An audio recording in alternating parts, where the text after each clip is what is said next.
Conference on January 12, 2010, the Office of the Special Inspector General for Afghanistan Reconstruction revealed that about three-quarters of its active corruption investigations in Afghanistan involved Westerners.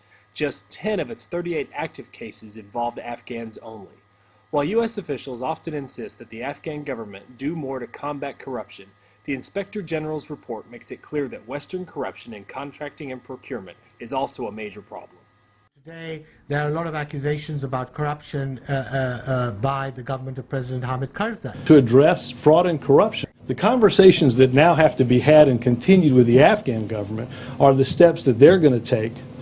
But the point was that in the early years after 9/11, the American and Western aid actually perpetrated this corruption because this kind of subcontracting that went on, the wastage of aid, the fact that there was this concentration on the security sector rather than on winning hearts and minds in the social sector, all this created a climate of corruption which people in the Afghan government immediately latched onto and were the beneficiaries of, and they then perpetuated their own corruption.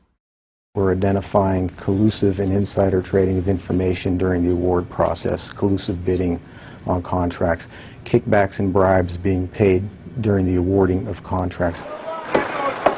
Since 2002, the U.S. has spent billions of dollars on rebuilding Afghanistan. Nearly 250,000 contractors have been hired to do the work, which ranges from actual construction to providing security. But until last year, there was little oversight to make sure contractors completed their jobs, or whether they even spent the money in Afghanistan. These investigators say fraud is occurring at every echelon of U.S. and Afghan society, up to the highest levels of government. But the cases often can't be prosecuted in the U.S. or Afghanistan, so few perpetrators are ever brought to justice.